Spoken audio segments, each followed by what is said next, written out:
Well, hello, and welcome to this week's episode of SportsDay Rangers. I'm John Blake. And I'm Evan Grant. And with less now than 2 weeks before the trade deadline, the Rangers and Mariners are separated by a half game in the American League West, with a big 4-game weekend series looming here in Arlington. Yeah, the week has started out with a series of high highs and low lows against the White Sox, which kind of seems like every week for the Rangers. The teams came up on opposite ends of lopsided scores in the first 2 games, John. Yeah, and then last night the White Sox won 4-2. The Rangers went 1 for 6 in runners in scoring position, and now the Rangers are 7-9, Evan, in the month of July. But they're in the exact same position they were when July started, with a half-game lead in the American League West. Yeah, because there is nobody determined to create any separation in this division. And look, there are injury issues that are continuing to pile up for the Rangers. This week, it's Kyle Higashioka and Jose Corniel landing on the IL, though I'm not sure how much of a loss Corniel was, given the way he was pitching. Josh Young has missed 2 games with a calf injury, and I guess the most encouraging thing on the injury front is there is some degree of a plan for Corey Seager's return before the trade deadline. And there are at least a couple of teams, other teams now in the American League, that are starting to make some noise. Of course, the Red Sox had won 15 in a row before losing the second game of their doubleheader against the Orioles on Wednesday night, and the Orioles have surged a little bit. And as we speak today, there are 6 teams in the American League with records of 500 or above, and they're all in the playoffs as of today. Well, it seems like we discuss this every week, but let's turn to our guest this week. It's somebody I competed against for years on the Rangers beat, sometimes with grace, most times with lots of silence between the two of us, but he always seemed to inspire me to do my hardest work, and that's longtime Rangers beat man, T.R. Sullivan, who covered the team for 32 years, still longer than I have, first for the Star-Telegram in Fort Worth, and then for MLB.com. John, he's got a new book out called The Texas Rangers and Me, in which he recalls unforgettable moments and plenty of forgettable ones as well in his 32 years on the beat. And it's going to be interesting to see if we can keep this conversation civil, and hopefully we can avoid too much confrontation, but it was. And we'll talk about how competitive the beat was during those years. And then on the archives in Arlington, this is Hall of Fame weekend in Cooperstown, and there are actually 2 Rangers, former Rangers, I guess you'd say, Carlos Beltran and Andrew Jones, are going to be enshrined in the National Baseball Hall of Fame. But we'll talk a little bit about our memories from various Hall of Fame inductions. Right. And the segment that'll last about 2 minutes will go through every at-bat that they had for the Rangers. You can reach out to us on X with any Rangers questions or comments. I'm at Evan_P_Grant. And John is at Ranger Blake. Bottom of the ninth, bases loaded. Here comes Jimmy Dale from Baker Brothers Plumbing, AC, and Electrical. Thanks, Chuck. When your home pitches curveballs, Baker Brothers knocks it out of the park. Home run, Baker Brothers. Incredible. As the official home service partner of your Texas Rangers, we're offering $300 off a tank or tankless water heater. Another winning call. Visit callbakernow.com or dial 214-342-1171 today. Baker Brothers. Great service. So, Evan, let's talk about it a little bit. Not a lot has changed. The Rangers went out and scored 10 runs on Tuesday night, put together a pretty good offensive performance, kept the line moving. And then on Wednesday night, at Chicago, their bullpen is very good. But Anthony Kay pitched okay. Little pun there. Very little pun. But left-handed pitching, they have actually performed pretty well against that lately. But there's some cracks in the pitching right now, so you could take it from there. And where do you see this now? We're getting down to, when this episode lands, there'll be about 10 days, 11 days till the trading deadline. What do you make of it? Well, the Rangers had an opportunity to create a little bit more of separation on Wednesday when Seattle lost again, and they weren't able to seize upon that again against the lefty, which should have been something that they do well. And look, it's hard. It's hard for me to believe the Rangers may win the American League West. They may win the American League West. It's hard for me right now to believe that they are the best team in the American. Let me rephrase it, John. The Rangers are in first place. It's hard for me right now to envision them as a first place caliber team. They are in first place because of default in the American League West because nobody has played very good.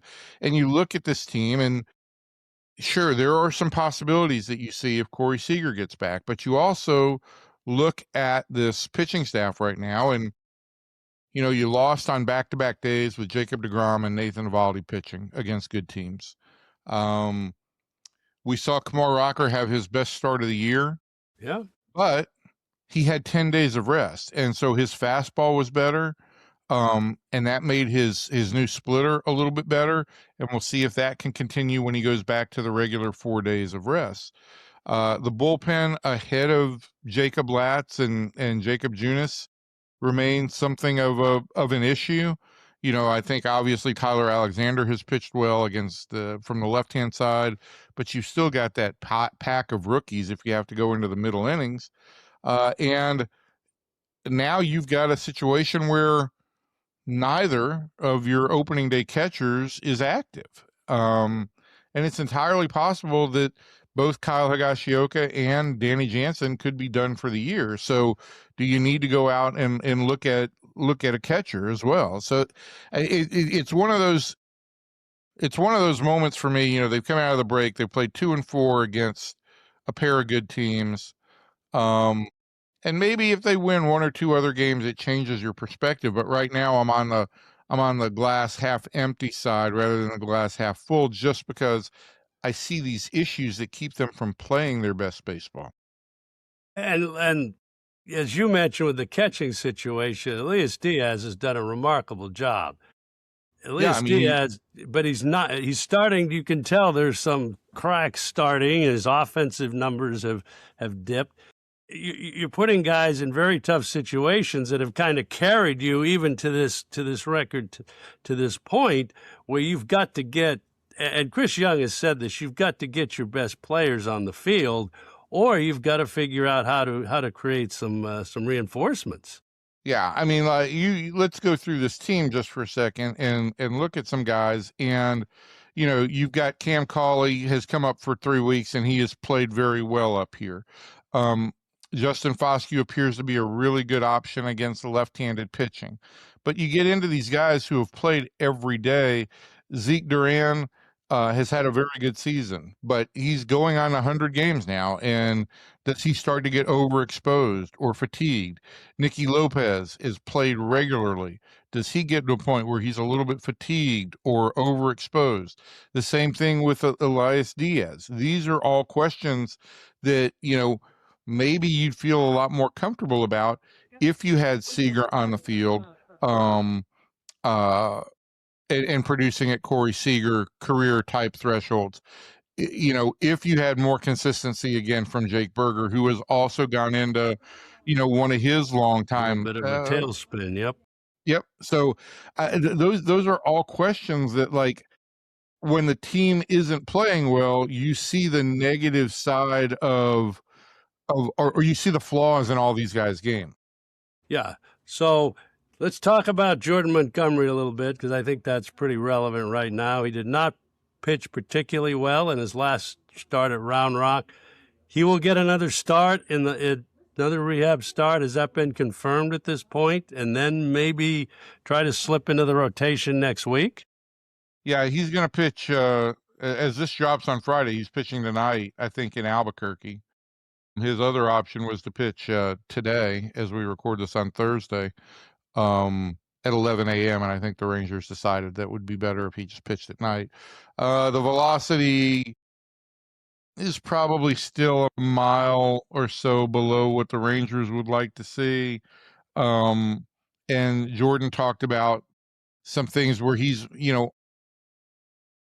not trying consciously, but I think his body is trying to create a little extra velocity, and it lengthens his arm whip, and because of it, it kind of opens him up, and it makes his off-speed pitches stay up in the zone, and he's not getting really much more command on the fastball. So they need to see a good start. They need to see Jordan go out there and really put up 5 solid innings from start to finish, where he maintains the velocity all the way through, where his mechanics are consistent. And Cody Bradford will also pitch on Friday. I think that he really had a good outing the last time out. I think the Rangers would like to get him a little bit deeper into games, but the possibility exists that Cody could come back. Right now they need another starter for depth. But I think if all goes well, at some point in time, you could have Cody come in and give you a really an extra left-handed arm out of the bullpen. Okay, and let's talk about Corey Seager and his status as we're taping this. Seems it's still a little murky, and is he going to need a rehab assignment at this point, or are they just going to try to drop him back in at some point? No, I think he's going to go out on rehab next week, and he probably, in a best case scenario, he's probably a factor only for that series in Houston that leads right up to the break. And I've got differing thoughts on how that goes. I mean, it either gives the Rangers a real push to say, okay, this is what we envision, or he's auditioning for other clubs, because I think the Rangers, come the deadline, they could very possibly entertain the possibility of trading Corey Seager. Let's again talking about the trade deadline a little bit more. Rangers need right-handed relief, right? I mean, that's got to be a big priority here. Hopefully Montgomery can kind of stabilize at the back end of that rotation. What else do you see as possibilities? I think, right-handed relief is the number one priority, maybe multiple right-handed relievers. I think the other thing, and look, Cam Cauley has played really well since he's come up. He's gotten much more comfortable in center field, and he's given the Rangers a right-handed option in center field. You also look at the situation the last 2 nights against lefties, and you had Alejandro Osuna having to play the outfield, and he's performed well against lefties. But I think in the perfect world, you don't want to put a 23-year-old lefty out there against lefties. So I think they would like another right-handed, a veteran right-handed hitting outfielder who could play some center field in a perfect world. And I'm still not sure where they stand on the catching thing. I think the catching thing is probably a lower priority. But I'm not sure that I'm comfortable with Elias Diaz and Austin Wynns being my catchers the rest of the year. I think they're gonna at least at that point they would plumb the waiver and the DFA market. And former Ranger great Yohel Pozo is out there right now, DFA'd by St. Louis. I don't know if that's a guy who's going to, force the Rangers to make a move or not, but he does have minor league options, and he is a little bit younger than Wynns.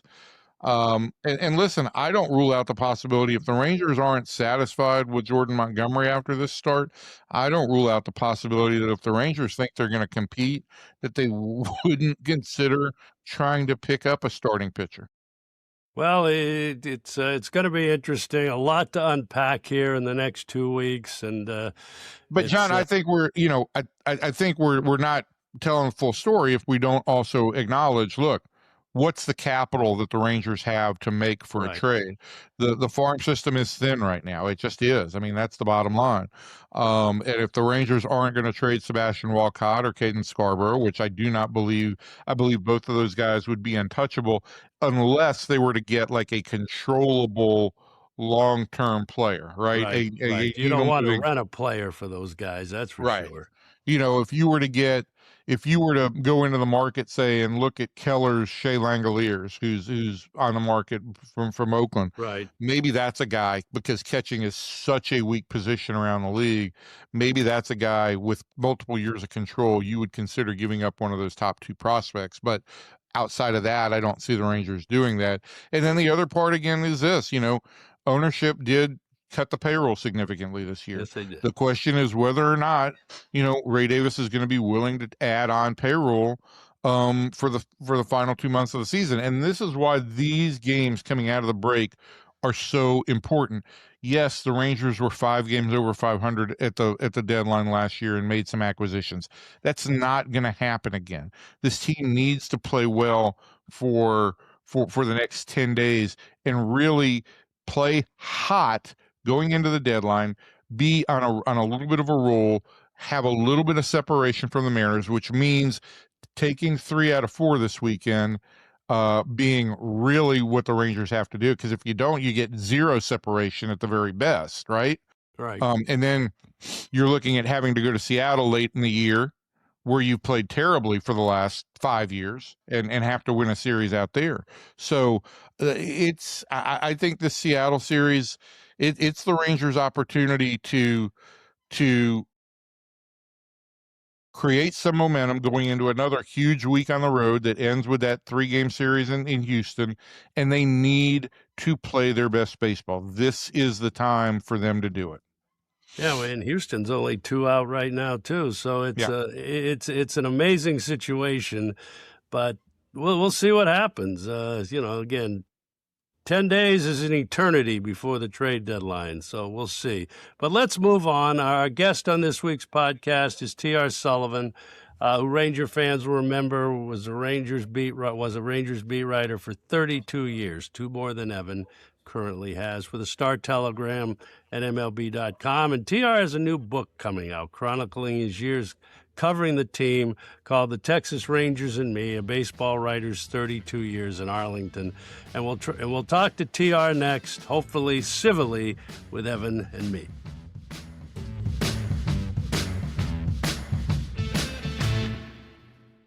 Well, our guest on this week's episode of SportsDay Rangers is an old friend, T.R. Sullivan, who covered the Rangers for 32 years.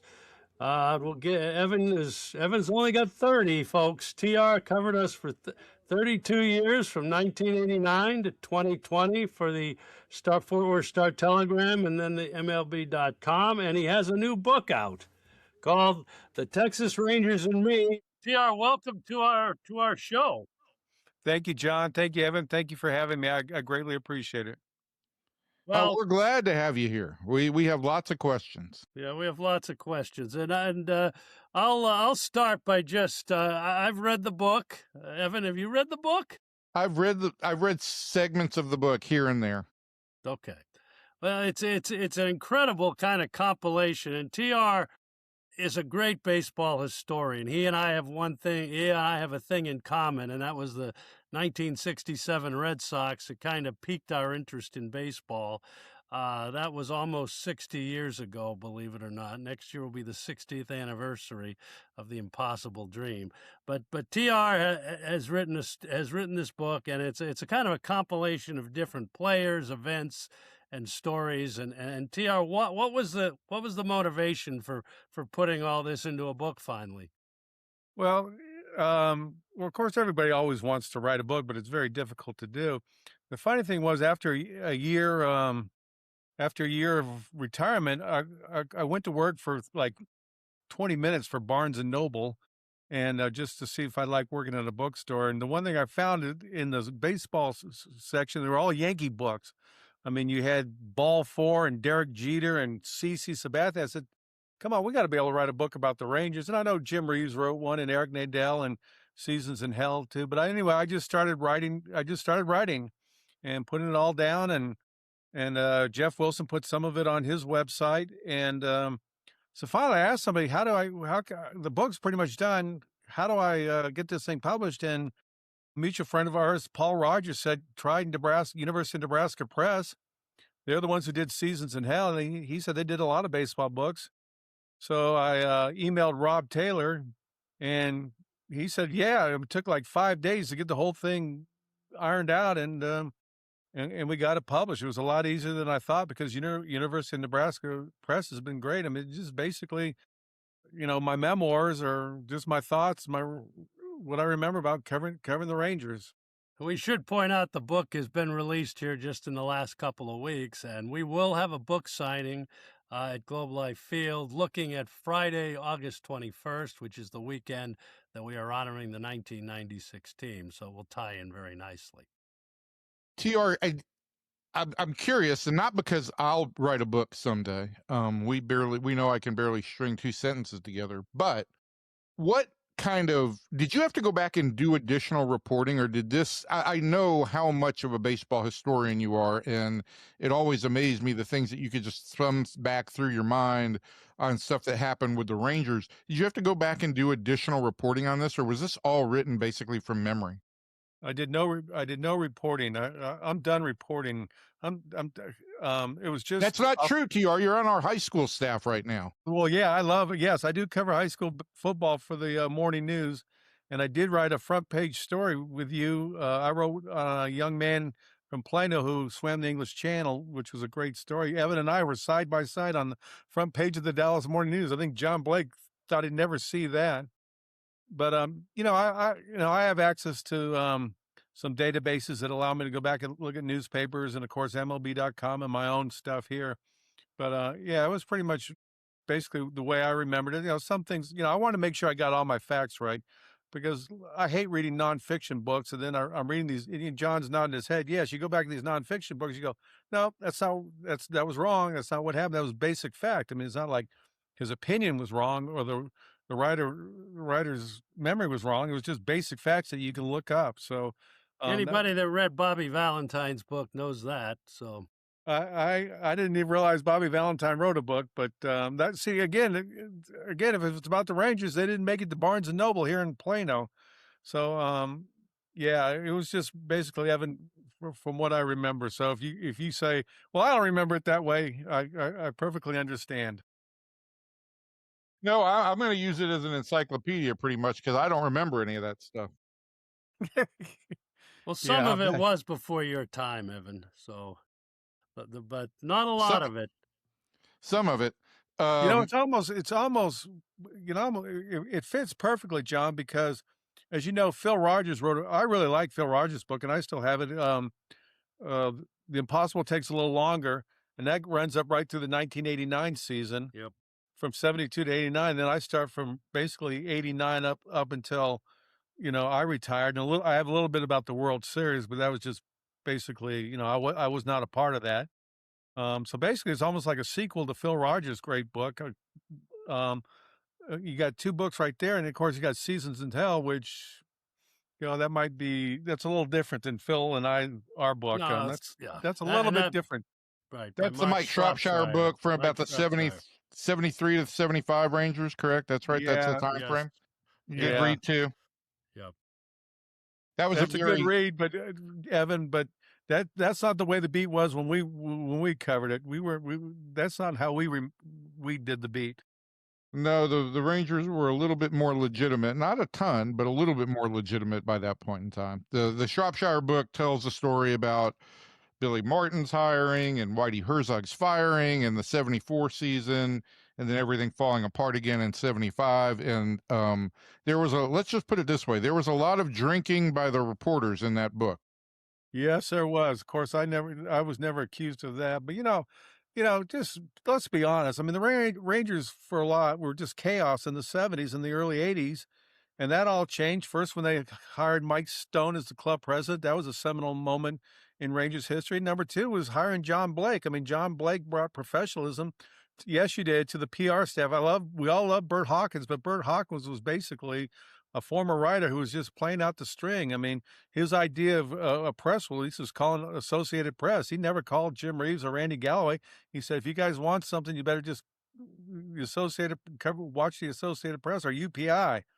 I mean, John brought professionalism. Mike Stone brought professionalism to the organization, and it just changed the whole organization. And then the next seminal moment was, Tom Schieffer taking it to another step. And After that, well, we had some chaos after that. But anyway, anyway, go ahead. That's going to be in my book. Yeah, I can't wait for your book. Let me ask you about a couple of things in the book, and I also want to talk about 1996, like I said. What are your favorite? Let's start with favorite players, and you cover a lot of them in the book. So that you talk about guys, and the way you've written it, it's obvious. Certain guys that you really enjoyed covering. Maybe not the greatest. It didn't have to be the greatest player in club history, but just name a few of the guys that you really had a pleasure covering over the years. Well, Bobby early was Bobby Witt, Rusty Greer, Dean Palmer, and Michael Young. I know Evan and Michael Young had a great relationship, but I try to have a good relationship. Juan Gonzalez, Pudge, I tried to have a good relationship with everybody. There's some players who, if you ask me about them, I'll tell you about them. But in the end, Elvis Andrus, I just love Elvis Andrus. I mean, the guy played with joy, verve, just every day was a great day for him. Always had a smile on his face. He was always available to us. He never got down. The thing that I remember most, here's the thing I remember most about Elvis. Well, I remember a lot of things about Elvis, but one time, Ron Washington had to pull him out of a game. I think it was in Minnesota, Evan. You may remember that. He yanked him out of a game he wasn't hustling. He wasn't doing what he was supposed to be doing. And here he was, a young kid. I think he was a rookie, and he got pulled. And, I hate to say this, but, you always think of a young Latin player and they get pulled from a game, or the manager comes down hard on them, and you think it's just going to jade them and turn them into bitter or something like that. And Elvis just said, I was wrong. I should have done better. And he learned from it. And, he learned from Michael Young. He learned from everybody. He just never had a bad day at the ballpark. And in the end, I just think Elvis Andrus, I just loved him. He was just a joy to be around. He's probably my favorite player. The Elvis image that probably sticks with me most, TR, and I know you recall this, is after Game 5 in 2015 of the AL Division Series against Toronto, when the Rangers lost that series, and Elvis had a really bad seventh inning. And I mean, he, in a lot of ways, you could say he was the cause of that loss. And he came out to his locker. There were visibly tears in his eyes, and he answered every question. And for us in the media, and I want you to address this a little bit, I mean, we all have our favorite players to watch and what they do and how much we appreciate the game. But reporters have a different perspective, I think. In some ways, it's like when guys open up and show you some vulnerability, when guys are honest with you, and like TR said, when they're just available because they respect the job you do. And I never respected Elvis more than that moment when he sat there and answered every question, literally with tears in his eyes, over a chance that was lost. Yeah, I mean, I have great respect for that. I remember, guys like John Burkett and Rick Helling, and no matter what kind of game they were at their locker after the game. I remember one time Burkett got knocked out in the first inning, and the game lasts 3.5 hours, and I don't even think his pitching that mattered because it was decided late in the game. We walked into the locker room. There he was, just standing in his locker waiting for us. I mean, he'd been dressed probably for 2 hours. But yeah, to me, the big thing was, I really didn't care about great quotes or funny quotes. If I got a great quote, I would use it. I just wanted a guy to answer my question. Just answer my question. That was with Michael Young. Michael Young and I had it down in science. There wasn't a lot of chit chat. Michael, this is what I need. What do you think about this? Boom, boom, boom, boom. Thank you, Michael. Elvis is the same way. I don't need great quotes. I know what I'm going to write about. I know what happened. I just need someone to just sit there and say, okay, here's my question. Here's my answer. Great. Go back to work. See you later. What about, let's talk a little about 96, and then I want to get into kind of the media situation at the time and everything. But I'm running, I'm going to give the August Ranger magazine a plug here too, Evan. We're running. Sure, anything you need to do, John, to promote the Texas Rangers brand. Right. Do you want to mention anything about Buzzer and how Buzzer is easily available? Not really today, no. Okay. But we're running an excerpt from TR's new book on Johnny Oates and because of 1996. What do you remember first about Johnny? Because you're writing again, very, very passionate on Johnny Oates, and then about 1996. And wait, before I just want to preface this, like I can't tell you the number of times that we would be in a manager's meeting or with a player. And just to give some context about TR's perspective on Johnny Oates, 10, 15 years after Johnny had left the Rangers, TR would still bring up, Johnny Oates would always say, I think you learned a heck of a lot about baseball from Johnny Oates. Maybe not. Maybe you knew everything about baseball by that point in time anyway. Pretty much. But yeah, I just, so John, whatever question you've got about Johnny and the 96 team, I just think people need to know that TR regularly cited how much Johnny kind of informed his perspective on the game. Well, let me make one thing perfectly clear. And I covered 9 managers, and I got along great with all of them to varying degrees. But I respected all 9 of my managers because they were there for us every day, often twice a day. John Blake made sure they were there to talk to us. They never. Sometimes they'd talk way too much. Some of those managers wouldn't shut up. When I'm like going, okay, we got enough. But Johnny was interesting. When we got Johnny, he'd been scarred by Peter Angelos, and he'd been scarred by the Baltimore media. And the Baltimore media, John knows them. I know him. You know him, Evan. They're great guys. They're great reporters. Ken Rosenthal, when he was with the Baltimore Sun, was fantastic. But Johnny came here with a lot of scars, and we had to fight through a lot of that. And I think couple things happened. One, Tom Schieffer, I think, really was great for Johnny Oates because Johnny Oates was scarred by Peter Angelos. Tom Schieffer really made Johnny Oates feel special, feel wanted. He got him through that bad period where he had to leave the team because of his wife. So I think Mr. Schieffer really helped Johnny Oates a lot. And then another thing that happened, I wrote about this in the book. One day we're sitting in the manager's office, and Juan Gonzalez had an injury. We all remember Juan Gonzalez. He could come up, John, he'd come up with a minor injury and he'd be out of the lineup. And one day he was out of the lineup, and George Reba, who's an absolutely professional television reporter, probably one of the best we've had here, he asked Johnny Oates, is this legitimate? And Johnny Oates, we all knew Johnny Oates was a Christian and all this. He went off. Do you remember that, John? Yes, I There do. were I F-bombs. was as shocked as anybody. I was like, it made Ron Washington look like a saint, or Kevin Kennedy look like a saint. And afterwards, I told Johnny, I had a heart-to-heart chat, or not a heart-to-heart, but I said, Johnny, that's the best thing anybody ever did was come to defense of Juan Gonzalez, because Kevin Kennedy wouldn't. Kevin Kennedy said, well, all I know if the player says it, that's all I can do, blah, blah, blah. Well, Johnny coming to defense of him like that, I think that really set the table for Johnny Oates and Juan Gonzalez to have a great relationship, because Juan told me later that Johnny was the first guy to really come to his defense in situations like that.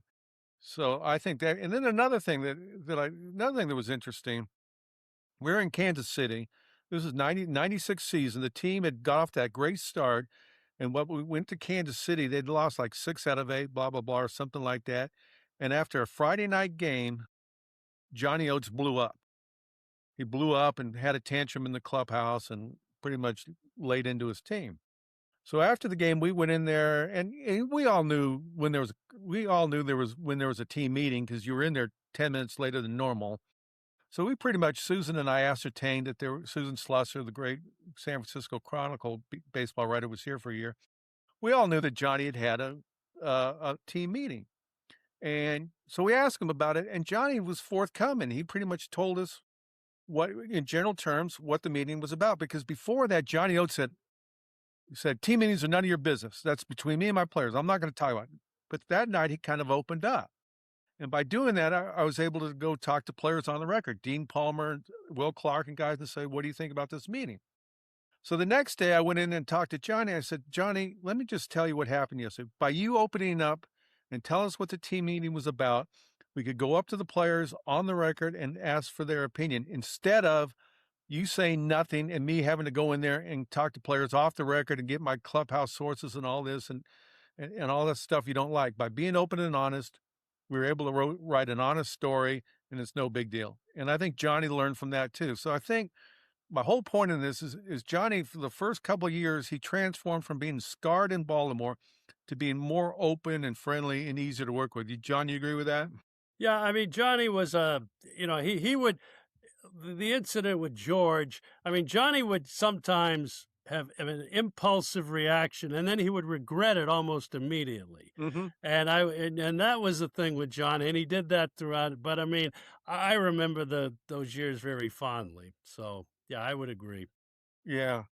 And then the other thing I remember about '96, and you remember this, John, when Kevin Kennedy was manager, all those players were late to camp. Every year, Pudge would be late, Juan would be late, Canseco would be late, and I'd have to ask the same question, and Jerry Fraley probably had to as well. I'd go up to Pudge and say, "The manager wanted you here 3 days ago, and you're here today. How do you feel about that?" And I asked that to Canseco, to everybody. In '96, this was in Port Charlotte. Nobody got to Port Charlotte early. But in '96, the thing I remembered was the day before reporting day, they were all in camp. Every player, Juan was there, Pudge was there. Everybody was there at least a day or two early. And I remember Jerry and Aaron telling me, "I've never seen this before in my career." And I think that really was the first indication to us that '96 was going to be different. Well, and the other thing that's notable about '96 was it was the last year before Evan Grant joined the beat in 1997. So the Ranger beat, and TR talks about this as a story. When I came here, it was very evident. At that time, there were 3 newspapers who wanted to beat each other's brains in every day.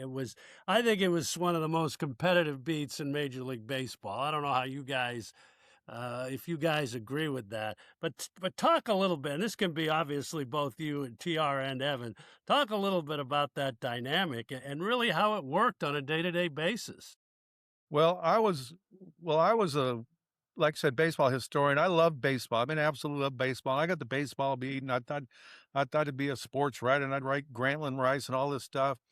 Well, my first year there in '89, if you remember, John, and I know you do, Jim Reeves was covering the sale of the Rangers to Bush Rose Group, to Bush and everything, and Reva was winning the battle. Reva won that story. I don't want to knock Tracy Ringlesby or anybody else, but Reva was kicking butt on that story. Evan was just a twinkle in somebody's eye. But I remember one night we were about ready to break the story, and we were driving to dinner, and a guy, James Walker, was down there. He just on vacation, and he's talking about Revo, and he said Tracy's a great baseball writer, but Jim Reeves is a great reporter. And if I had to choose between the two, I want the great reporter. And that was a seminal moment for me in my career. When he said that, that just changed my whole thing. And for me, every day I went to that ballpark, it was all about news. I wasn't there to write, Grantland Rice. I mean, sometimes I wrote funny stories. I came up with some good stories. I remember when you guys had 4 players with the last name Z, and I wrote that story, and I really loved that story. But basically, I went to that job every day looking to break a story and get news. And one of the things one of our credos was, whatever John Blake announces, unless it's big, whatever he announces, that has to be our second note in our notebook. We want to come up with something besides what John Blake. Occasionally, I'd surprise you guys. It wasn't very often, though. I mean, if it was a real story, like I remember, Mitch Williams gets suspended one day, and then, we had to write that story. But we were always trying to find something different than what you announced. And I remember, believe it or not, Evan, there's no way you can remember this, but in 2000, when I came back from being the national writer and I was the #1 beat reporter, I remember early in camp, you wrote a lead note that said, Matt Whiteside won't be ready for opening day. And it was just your lead note, and I was all upset about that. I said, and I remember that's the first time you beat me on a story when I was the #1 beat writer. I'll never forget it. You beat me on that story, and unfortunately, I remember the stories you beat me on more than anything. You and Fraley beat me on. It's all right. I remember plenty that you beat me on. Keeps me up at night still. It was different. Back then there was no internet. I remember I would walk out at 4:00 in the morning in my pajamas, no shoes on, and this is in December. It's freezing cold. Going out there, pick up the Dallas Morning News, wondering what Jerry Fraley wrote. I mean, I would look up the paper, and if you remember back in the morning news, John, they had that top banner tease. So I would look at that and I say, okay, nothing there on nothing there. I'm fine. Then I would open up the sports section. He's not on the cover. Then I would look down the left-hand column, and he's not there. So I'm good. But then I would flip through it, look and see baseball at the top of the paper.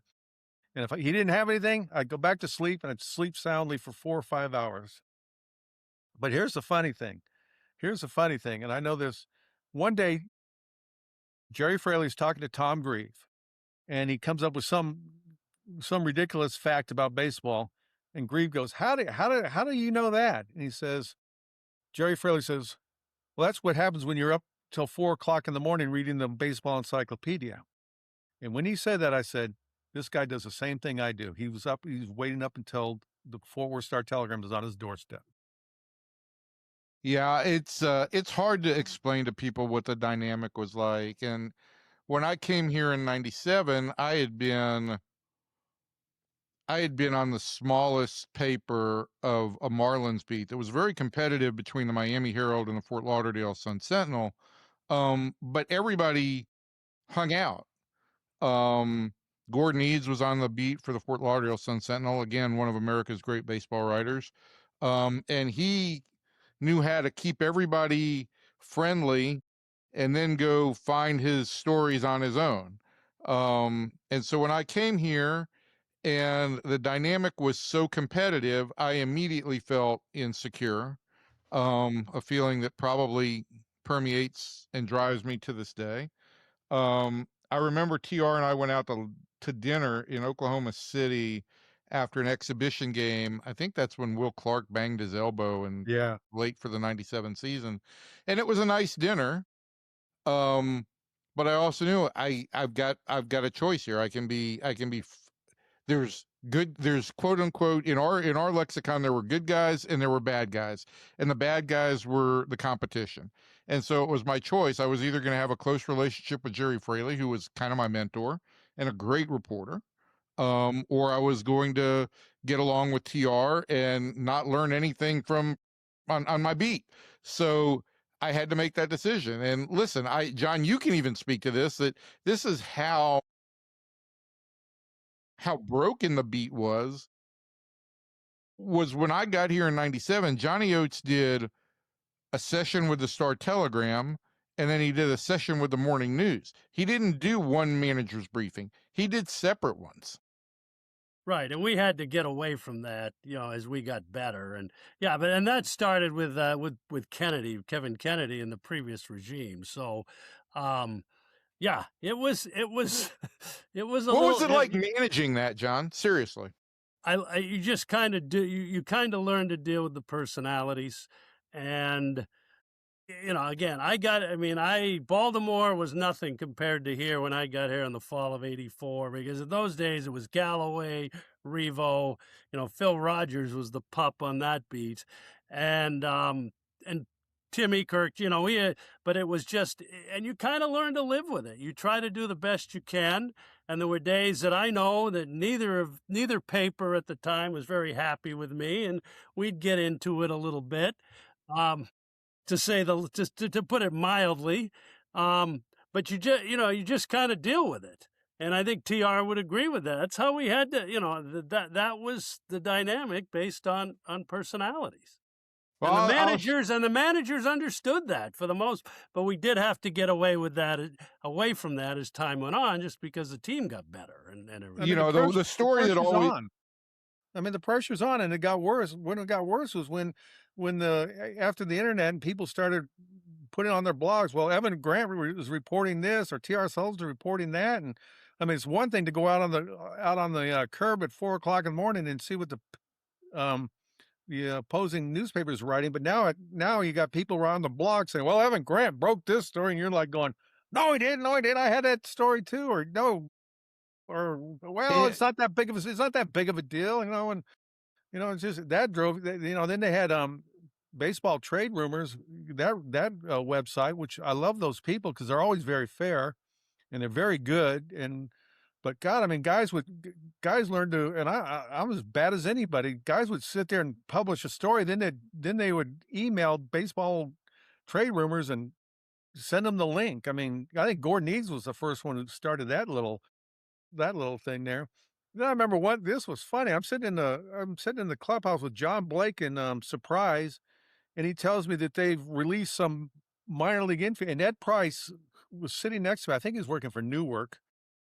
So Ed Price is sitting next to me, and John says, we've released, I can't even remember, Petit, whatever that kid's name was, Petit. We've released this guy.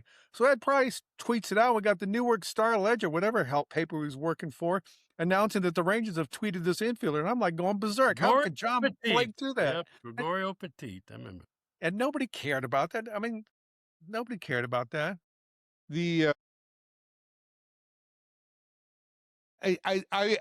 I can't let this conversation go. We got to wrap this up shortly, but I can't let this conversation go without as much tension as existed on the beat. And look, let's face facts. This conversation is more than TR and I spoke on occasion during an entire season.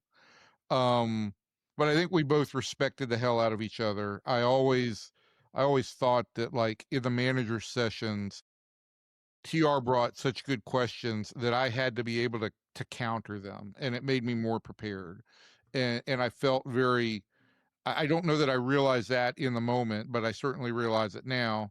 But all of that said, in 2019, when Jerry Fraley passed away, and listen, Jerry and TR did not speak, just did not speak.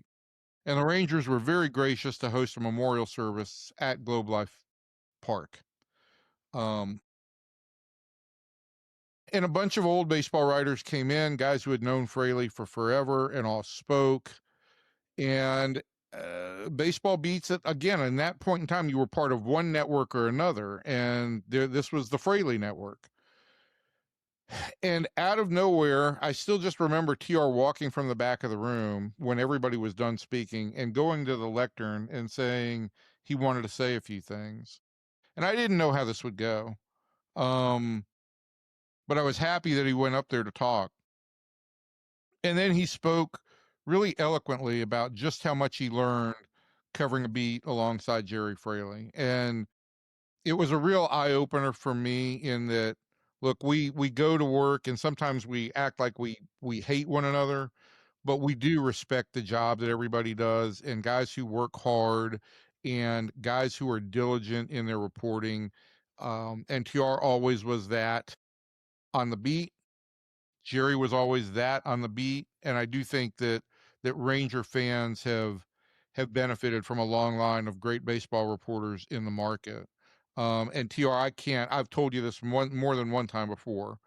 That little speech meant so much to me, and I think it meant a lot to everybody in that room. I don't know what pushed you to do that day, but it was really compelling. Yeah, I know. I mean, look, you know, this beat makes you so competitive. Look, John and I have had some bad moments together. There was one in Port Charlotte that I regret. You know, Is that the one where you were hopping around on one foot in the parking lot, TR? Oh God, that was round 2. Round 1 was upstairs. Yeah. I mean, it's not something I'm proud of, but you know, there's so much pressure on us. You know, John puts a lot of pressure on himself. John, that's what made him such a great PR guy. Was John wanted it to be great. I mean, John wanted to do a great job. I wanted to do a great job. And sometimes, you know, I saw Revo and John Blake go after each other, and the pressure gets you. And a lot of this pressure is just self-inflicted. It's like I used to tell you back in the dark ages, 2000 to 2003, when it was just as bad as it ever. 2000 to 2003 was the worst ever in the history of the Rangers, in my opinion. And I told you, it was like, I would say the African navies are getting ready to do battle. And you'd go, what do you mean the African navies? And I'd say, Evan, we're fighting a war that nobody cares about. I mean, nobody was reading it. I mean, we're fighting it about, you know, Justin Thompson getting called up, or or this Kevin Grabowski getting released, or we're dealing with some of the worst human beings that ever wore a baseball uniform. And Ruben Rivera getting signed. John Rocker. God. John Rocker. Mickey Arabu was my favorite. Oh, yeah, I remember we had to go to Puerto Rico to talk to John Rocker. Turned out to be great. I sat on the beach that night and just it was wonderful. Then we went and had to run down Juan Gonzalez at the mall. Exactly. So that was a very productive trip. But I appreciate you guys doing it. I remember I sent Eric down there to because he could speak Spanish, so he could. I do remember we were stuck. For some reason, we were stuck in traffic on the way to I think Bayamon to go see Rocker. No, we're coming back. Coming back. And we're stuck in traffic, and TR was parched, and he just got out of the car and ran to one of the roadside beer stands to pick up like a half a dozen beers. And it was just the prototypical TR moment for me. Well, I wasn't driving. That's true. We were stuck in traffic. Exactly. What do they call those things? And we had just dealt with John Rocker. Yeah. What do they call those little? But anyway, unfortunately, we could go on all day here. But TR, we appreciate it. You appreciate the time. The book is The Texas Rangers and Me, a baseball writer's 32 years in Arlington. I assume I have a copy. It's in bookstores and you can get it through the University of Nebraska Press. It's a good read, like I said. And we will be doing a book signing out here next month. So, TR, we really appreciate the time. Thank you. Thank you, guys. I appreciate you having me on.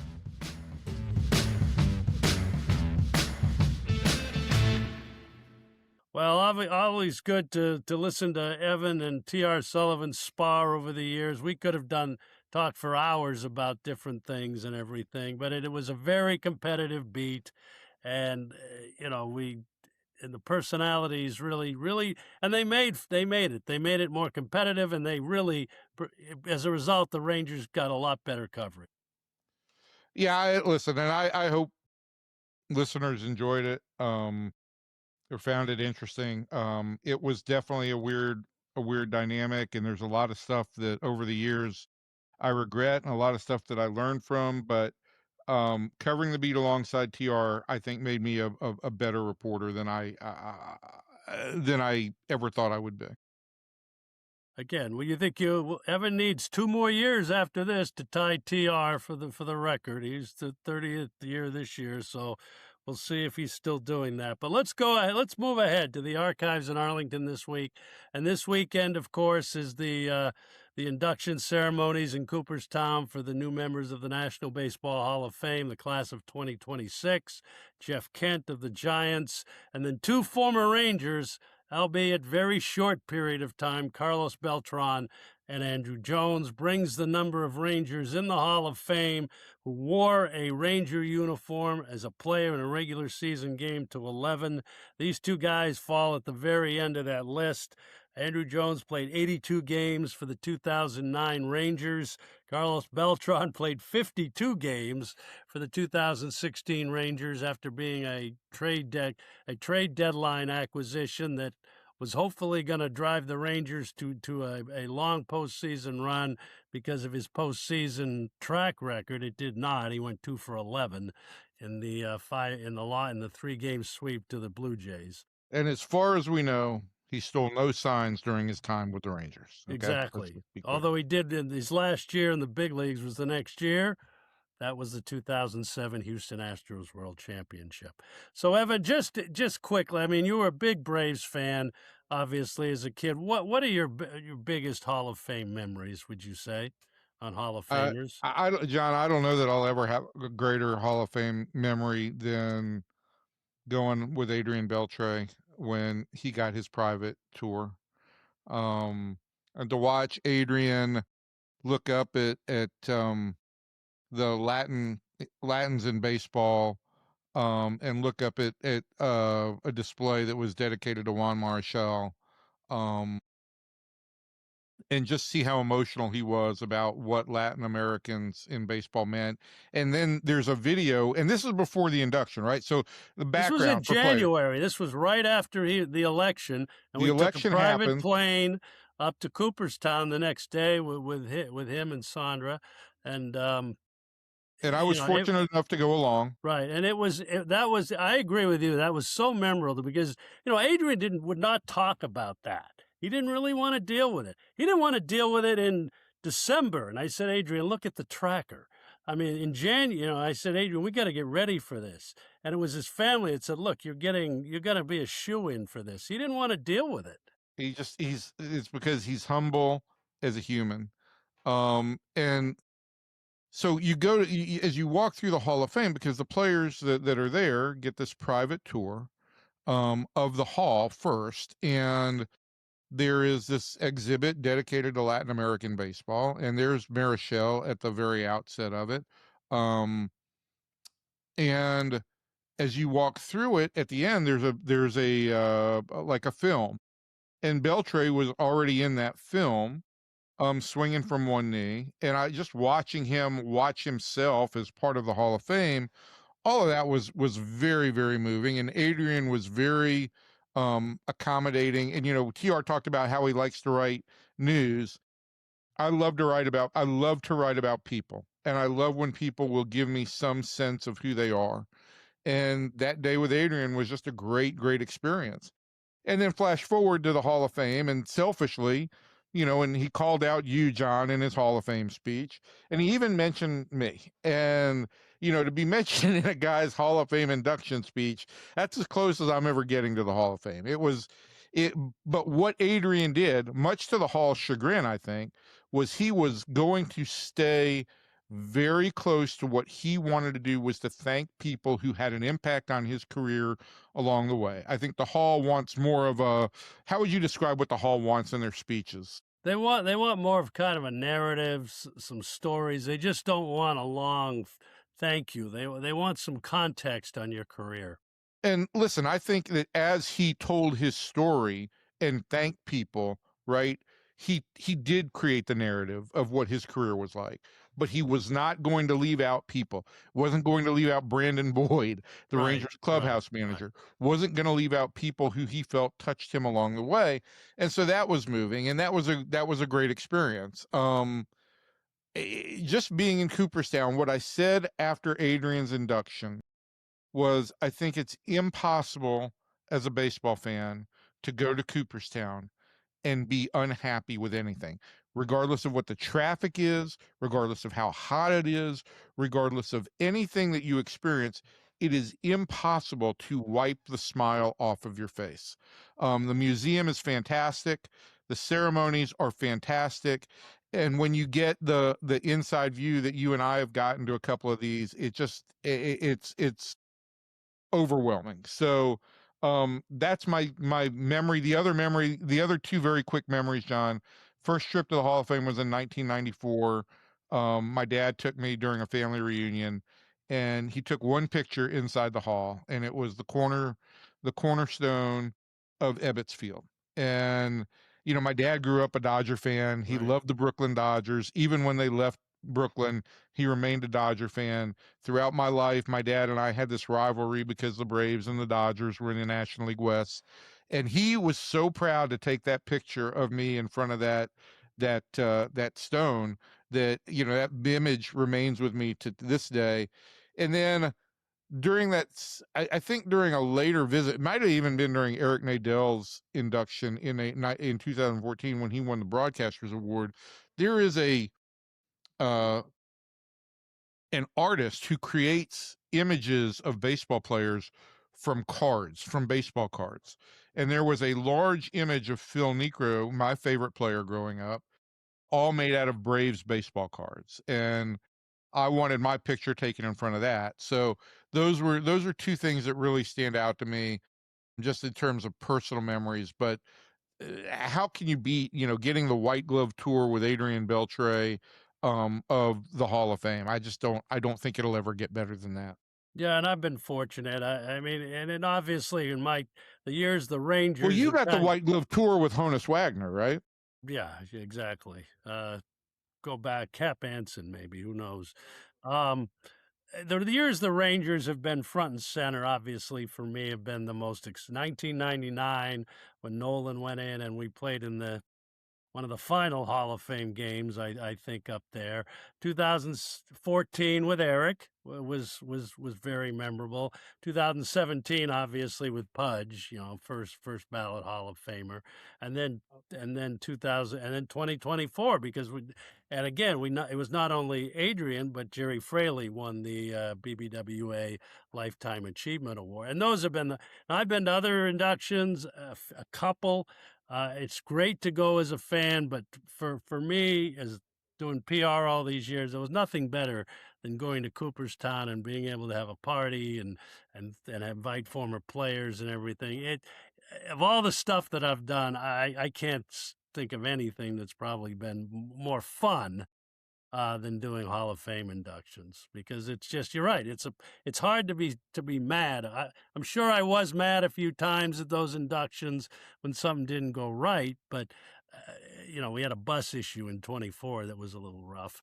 But anyway, it's really hard not to, if you're a baseball fan, it's really hard not to be the best experience you've ever been to. Yeah, it's just it's a great place. It's great any time of year. We were there in the dead of January when there was snow all over the ground, and it was great.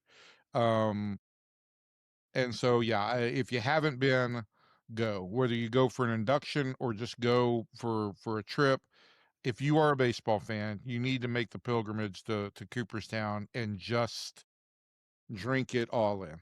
Right, you really do. So that will do it for this week's episode. The Rangers start a really big series with the Seattle Mariners tonight.